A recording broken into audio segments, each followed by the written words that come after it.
कि जब मेरे रसूल को 13 साल तक मक्के वालों ने तड़पाया और 13 साल के बाद जब रसूल ने कब्जा पाया तो अत्याचारियों की गर्दनें नहीं काटी, उन्हें क्षमा कर दिया। इस्लाम दया का धर्म है, इस्लाम क्षमा का धर्म है। मेरा नबी दयालु भी है, कृपालु भी है। उसने अपने जख्म सहे और शबनम बख्शा, जख्म सहे और बख्शा मरहम सल्लल्लाहु अलैहि वसल्लम। आज हम इस देश में हैं, हमारी कुछ जिम्मेदारी है कि हम झूठ बोलने वालों को जवाब दे सके। किसी धर्म में ना आतंक की जगह है ना घृणा की कोई जगह है। यह हमारी मनुस्मृति है। हम नफरत करते हैं आपसे, धर्म नहीं करवाता। हमें घृणा है आपसे, धर्म घृणा नहीं कराता। हम लड़ते हैं आपसे, धर्म नहीं लड़ाता। तो जो लड़े अधर्मी है। जब धर्म लड़ाता नहीं, तू लड़ा क्यों? जब तेरा नबी माफ करता है तो तू गुस्से में आया और गलत कदम उठा लिया। गुस्सा आना नेचुरल है, लेकिन काहे को तुमने गलत कदम उठाया? इसने मेरे एक भाई को मारा है, मैं इसके 2 भाई को मारूंगा। ये कौन सी मानवता है? मानवता यह है कि इसने मेरे भाई को मारा है, अब ऐसा ये परिवर्तित हो जाए, कोई सा भाई मारा ना जाए। दूसरों के सुख दुख पर ध्यान दो, दूसरों की मदद करो, तब जाकर के एक सुंदर समाज बनता है, तब जाकर के प्रेम और सद्भावना का माहौल बनता है। आप मुझे बताइए, गौतम बुद्ध आए, क्या साथ में आतंकवाद आया? नहीं आया। अयोध्या में राम आए, क्या कोई आतंकवाद लेके आए? नहीं। मथुरा में कृष्ण जन्म हुआ, कोई आतंकवाद लेके आए? नहीं। गुरु नानक पंजाब से उठे, कोई आतंकवाद लेके आए? नहीं। ख्वाजा साहब भारत में आए, कोई आतंकवाद लेके आए? नहीं। वो सब धर्म लेके आए, और धर्म में आतंकवाद है ही नहीं।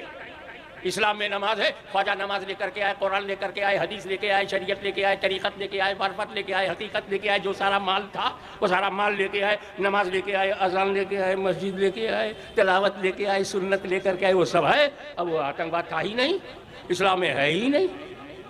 तो जिस तरह ये बुरा लगता है कि किसी भी धार्मिक समुदाय को आतंकवाद नहीं कहना चाहिए, हमारा भी ख्याल रखो। इन बदमाशों, हथियारी हत्यारों और इन देशद्रोहियों और इन मानवता के दुश्मनों को कहो, हो सकता है सल्फी परिवार से तो नहीं है, वहाबी आंदोलन से तो नहीं है। अबे हम सुन्नियों पर काहे को उंगली उठाते हो? बैठ गया अजमेर में, चमक गया हिंदुस्तान, बैठ गया माहिम में, बिखर गया, उन्नत की शिखर पर पहुंच गया। पूरा महाराष्ट्र, पूरा मराठा, पूरा महाराष्ट्र और पूरा यहां से लेकर के गोवा तक फैल गया शांति का माहौल। तो हमारा हम गलतफहमी में मत रहना। हम कौन है? आखिरी जुमले में मुझे समय का ध्यान रखना है। कै बजे तक प्रशासन ने आज्ञा दिया है? 10 तो सुप्रीम कोर्ट ने कहा है। प्रशासन को तो वही करना चाहिए और हमें अनुशासन का ध्यान रखना चाहिए। मगर मैं कुछ कीमती बातें आपको बता रहा हूँ। बड़ा हंगामा चल रहा है, गर्मा गर्म माहौल है, इसमें घृणा किसी से मत करना। तुम हमारे, कहता हूँ ना, मत भेद कर सकते हो, मत भेद कर सकते हो, मन भेद ना करो।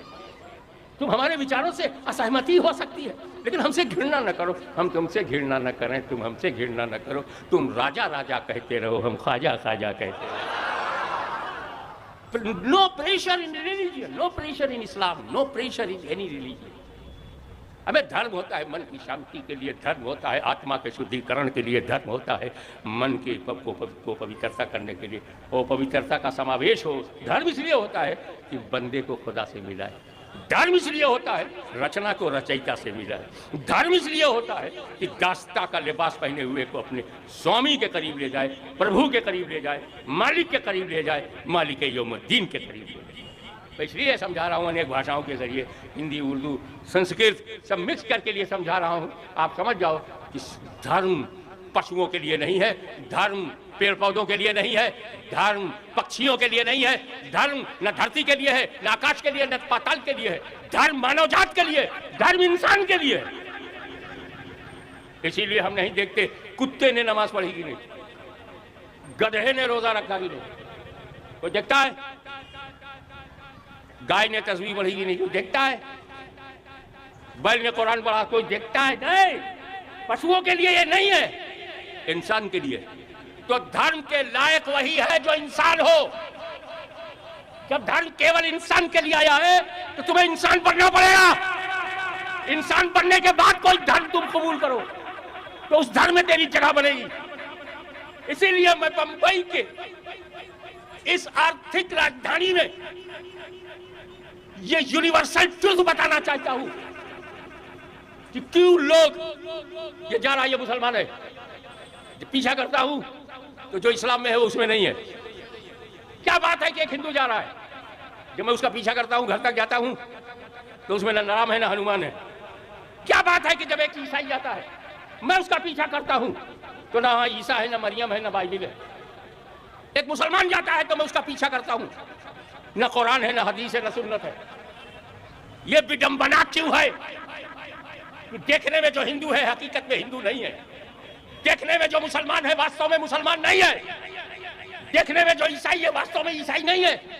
कारण यही है कि वो अभी इंसान नहीं है। ये सारे आतंकवादी इंसान नहीं, ये सारे अत्याचारी इंसान नहीं, ये भारत विरोधी इंसान नहीं, ये राष्ट्र विरोधी इंसान नहीं, ये धर्म विरोधी इंसान नहीं। और जब ये इंसान नहीं तो इनका किया धारा, धर्म का किया धारा कहां है? अधर्म के आधार पर ये सब हुआ है। तो पहले आप बनो इंसान। इंसान कहते हैं जिसमें दया हो, जिसमें कृपा हो, जिसमें क्षमा हो, जिसमें स्वार्थ ना हो, बलिदानी हो, सेक्रीफाइस हो, कुर्बानी हो, भाईचारा हो, मेल हो, मोहब्बत हो, कर्तव्य पालन हो, एक दूसरे को सहयोगी हो, तब इंसान आदमी बनता है। इंसान बड़ी मुश्किल से आदमी बनता है, इंसान बड़ी मुश्किल से। तो मैं बहुत ही विनम्रता के साथ, it's my humble request to everybody who are listening my words, some words of wisdom, please be human first. अगर तू सच्चा इंसान बन गया तो अपनी गर्दन कटा सकता है, आत्मा का सौदा नहीं कर सकता। अगर तू इंसान बन गया तो दुश्मन रसूल से कभी हाथ नहीं मिलाएगा। अगर तू इंसान बन गया तो सिर्फ मदीना ही नहीं, बगदाद तेरे सीने में, अजमेर तेरे सीने में, बरेली तेरे सीने में, किछौछा तेरे सीने में। इंसान बन, फिर ये भेदभाव खत्म हो जाएगा। कौन मराठी है, कौन गुजराती है, कौन उत्तर भारतीय है, कौन बिहारी है, हमें सब इंसान है। पहले इंसान तो बनो। काम करो पशुओं से बदतर, पाप करो पशुओं से ज्यादा। पशु तो पाप करता नहीं, मगर उसका एक स्टैंडर्ड है, उसका भी एक स्टैंडर्ड है। जो खाना उसके लिए फिक्स है, दूसरा खाना नहीं खाता। गाय भूख से मर जाएगी, मांस नहीं खाएगी, पता है उसे उसका खाना क्या है। शेर भूख से मर जाएगा, सब्जी नहीं खाएगा। टाइगर को पता है कि उसका खाना क्या है। बकरी पाल के देख, एक महीना कुछ खाने को न दे और चिकन बिरयानी रख दे, नहीं खाएगी। तो ये तेरा चिकन, ये तेरा मटन, उसको घास चाहिए। हमें पशुओं को अपने खाने की पहचान है, क्या उसे खाना चाहिए क्या नहीं खाना चाहिए, इसका ज्ञान है। और तू पशु से भी ज्यादा अकल वाला होकर ये नहीं जानता तेरे खाने की पहचान क्या है। तो वो लोग जो दस्तरखान नहीं पहचान पाते, वो रहमान को क्या पहचाने। आपकी ये खुशनसीबी है कि भारत जैसा देश आपको मिला। मैंने 5 महाद्वीप में आध्यात्मिक प्रवचन किया है, मगर आज भी मैं गर्व से कहता हूं, न ऑस्ट्रेलिया कॉन्टिनेंट में, न अफ्रीका कॉन्टिनेंट में, न यूरोप कॉन्टिनेंट में, न अमेरिका कॉन्टिनेंट में भारत जैसा कोई माहौल है। इसलिए कि यहां के लोग बिके हुए हैं, हम सब बिके हुए हैं। और अजीब अवसर है, हमारा शत्रु भी बिका हुआ है। हमारा शत्रु भी, ये आतंकवादी भी बिके हुए हैं, हम भी बिके हुए हैं। खुल के बोलता हूं, हाशिमी की जबान बिकी हुई है, मेरे हर शब्द बिके हुए हैं, मेरी सोच बिकी हुई है, मेरी मानसिकता बिकी हुई है। और मैं तो कहता हूं सुन्नियों का बच्चा बच्चा बिका हुआ है। बिके वो भी हैं बिके हम भी हैं, मगर फर्क यह है कि उनको दुनियादार ने खरीदा है, हमें मदनी ताजदार ने खरीदा है।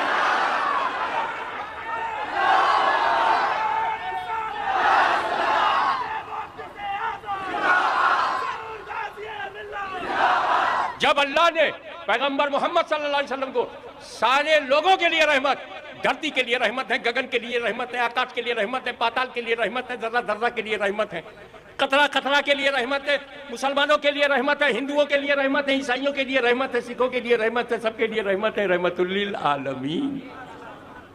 जब वो सबके लिए रहमत है तो उनके पच्चीन पे चल, क्योंकि वो जो रहमत होता है वो लड़ाता नहीं, बचाता है। मैं एक मिसाल देकर के बात को खत्म करूंगा, अगर कोशिश करूंगा कि 10 बस, लेकिन घड़ियां जो है ना एक नहीं होती। जजेस एंड वॉचेस नेवर यूनाइटेड। कोई ना कोई जज की कोई राय अलग हो जाती है, कोई ना कोई घड़ी की राय अलग हो जाती है। देखें आप, रहमतुल लिल आलमीन का आलम क्या है, एक मिसाल दूंगा। अभी अचानक दिमाग में बात आ गई। अल्लाह अकबर। आप देखें कि वो ऐसे रहमतुल लिल आलमीन है, ऐसी mercy of entire world, entire universe है, और उनका चाहने वाला कौन है? उन्हीं का बनाने वाला। बनाया खुदा ने और प्यार किया खुदा ने, बनाया खुदा ने, उठाया खुदा ने। ऐसा क्यों? मैं अपने नबी के जिक्र को बुलंद करूंगा, वरफाना लगा जिक्राक। ए मौलियो, मेरा नबी तेरा मुहताज नहीं है, बनाने वाले ही ने जिक्र को बुलंद किया। वो कहते हैं ना, 4 चापलूसों को साथ में रखो, 1-2 करामतें बयान करें, चमत्कार बयान करें, चमत्कार को नमस्कार, 2-4 मुर्गी फंसेगी, बिरयानी बनेगी ना। चापलूसों की जरूरत नहीं है। वो कहते हैं ना, in the winning of game buttering is the best policy. No buttering, no मस्का नहीं लगेगा, कोई मक्खनबाजी नहीं होगी। मेरा नबी किसी मौलवी मौलाना का मुहताज नहीं है। वरफा बादहुम दर्जात, दर्जों बुलंद कर दिया। वरफाना लगा जिक्र को बुलंद कर दिया।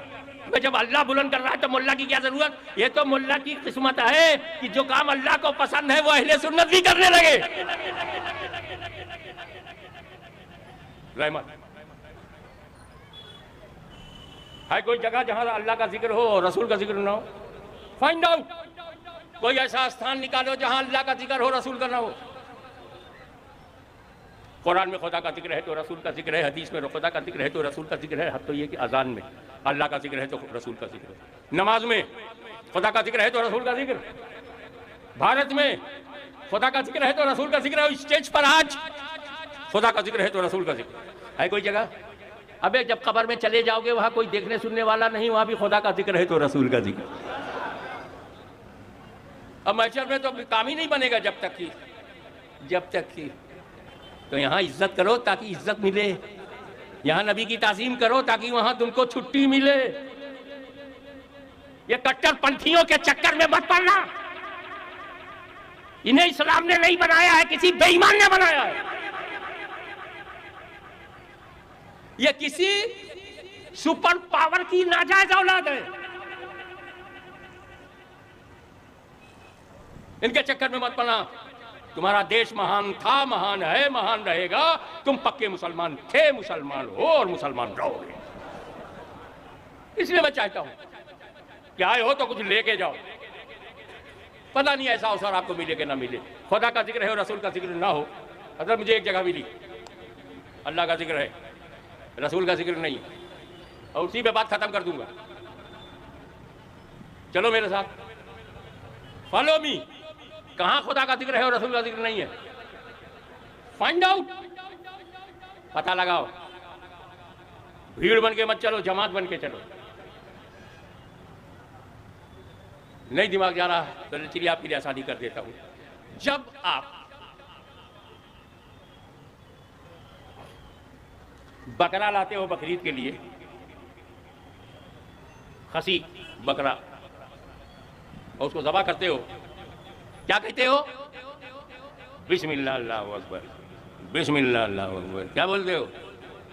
अल्लाह का जिक्र करते हो, रसूल का नहीं।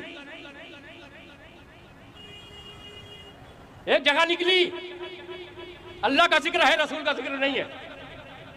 क्यों? जब गर्दन पर छुरी चलाते हो, छुरी, तो कहते हो बिस्मिल्लाह, अल्लाह का जिक्र करते हो, रसूल का नहीं। बड़ा खुश हुआ कि चलो अहले सुन्नत व जमात से कोई तो निकला जिसने ये माना कि अल्लाह का जिक्र है, रसूल का नहीं। पार्टी खुश हो गई। सऊदी डॉलर पर मुस्कुराने लगा। मैंने एक कट्टरपंथियों की नाजायज औलादो, ये इस्लाम तेरे बाप का दिया हुआ भारत में नहीं है, रसूल पाक के खानदान का दिया हुआ है। जब एक सैयद उत्तर भारत में आया, उत्तर भारत खिल गया। सैयद सालार मसूद काजी ने बहराइच की धरती पर कदम रखा, शहादत के जलवे बिखर गए। ख्वाजा गरीब नवाज ने अजमेर में अपना कदम रखा, पूरा भारत संवर गया। ख्वाजा निजामुद्दीन महबूब इलाही ने दिल्ली में कदम रखा तो दिल्ली का दिल जीत गए। इस्लाम उन्होंने दिया है। तुझ जैसे अय्याश अरबों से भारत में इस्लाम नहीं आया है, बल्कि अल्लाह के फकीरों, दरवेशों और वलियों से इस्लाम आया है। खुश मत हो, पूरी बात सुन के जाओ। अल्लाह का जिक्र है, नबी का जिक्र नहीं, अल्लाह का जिक्र है, रसूल का जिक्र नहीं। सुन, पहले सिचुएशन देख। सिचुएशन क्या है? सिचुएशन, एक जिंदा बकरा है, सांसें ले रहा है, अच्छा, और हम उसको पटक के, उसके पैर को बांध के गर्दन पे छुरी चला रहे हैं। ये तो कहर की जगह है, ये तो ज़बह की जगह है, ये तो जबर की जगह है। हम उसकी जान ले रहे हैं, खून के फव्वारे निकल रहे हैं, उसकी बॉडी तड़पेगी, उसकी सांसें रुक जाएगी, उसकी आत्मा निकल जाएगी, उसका शरीर तड़पेगा। छुरी गर्दन पर चलाओगे, ये मोहब्बत नहीं, ये अकीदत नहीं, ये मदद नहीं कर रहे हो, उसकी जान ले रहे हो, जान। तो सुन, मेरा खुदा अगर रहमान और रहीम है तो काहिर और कहार भी है, जाबिर और जब्बार भी है। इस मुकाम में जब्र पर जब्बार का जिक्र करो मुनासिब है, इस मुकाम में कहर पर कहार का जिक्र करो तो मुनासिब है। यहाँ रहमते आलम को आवाज ना देना, मेरे नबी का नाम ना लेना, ज़बा करते समय मेरे नबी का नाम ना लेना। अरे नादान, जान लेने के लिए नबी का नाम नहीं लेते, जान बचाने के लिए नबी का नाम लेते।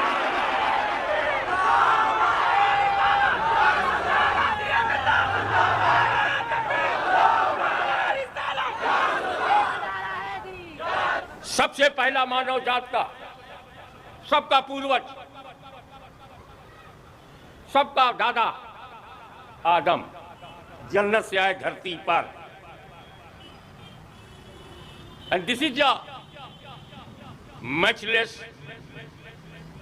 opportunity, जबरदस्त किस्मत की बात है कि जन्नत के बाद कदम आदम का जहां पड़ा वो हिंदुस्तान है, वो भारत, उपमहाद्वीप भारत। यहां आए पहले आज ये हिंदुस्तान है, ये पाकिस्तान है, बांग्लादेश है, नेपाल है, ये सऊदिया है, ये फला है, ये अब है। जब आदम अलैहिस्सलाम धरती पर आए तो कोई आदमी ही नहीं था, कोई देश ही नहीं था। और जहां कोई कुछ ना हो, अकेला मैं हूं, तो उस इलाके का मालिक मैं हूं। मैं ऐसे जंगल में चला जाऊं जहां कोई हमारा प्रतिद्वंदी नहीं है, कोई मालिक नहीं है वहां, और मैंने कुटिया बना लिया तो मैं ही मालिक हूं। तो जब आदम अलैहिस्सलाम जन्नत छोड़ करके धरती पर आए, तो उस धरती के वही मालिक हैं। उस धरती का नाम है बर्रे सगीर हिंद, भारत महाद्वीप।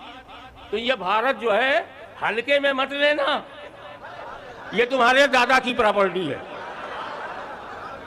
और ये भी बड़ी खूबसूरत बात है आदम अलैहिस्सलाम ही की सब औलाद हैं, चाहे वो हिंदू हो, मुसलमान हो, सिख हो, ईसाई हो, बुद्धिस्ट हो, जैनिस्ट हो, कम्युनिस्ट हो, सोशलिस्ट हो, अपॉर्चुनिस्ट हो, जो कुछ भी हो, औलाद उन्हीं की है। और औलाद लायक भी होती है, नालायक भी होती है। जो उनके धर्म पर चलेगा वो लायक औलाद है, जो उनके धर्म को छोड़ेगा नालायक औलाद है। तो जब हम सब आदम ही की औलाद हैं, 130 करोड़ भारतवासी जब आदम ही की औलाद हैं, तो दादा जब हमारा एक है तो आपस में ठीक ठाक से रहते क्यों नहीं? काय को नीचे ऊपर करते हो? काय को संकीर्णता, क्षेत्रीयता से काम लिया जाए? बस विशाल, धर्म विशाल है, भारत विशाल है, हम सब आदम की औलाद हैं, जियो और जीने दो।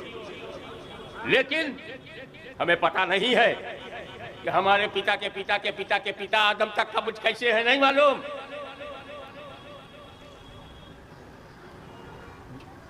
One lakh 24,000 prophets near about came in this world, on the earth, to establish peace of the world, to purify your heart, to guide you and to show straight path. 1,24,000 आए, हमें भी उनकी औलाद का आता पता नहीं।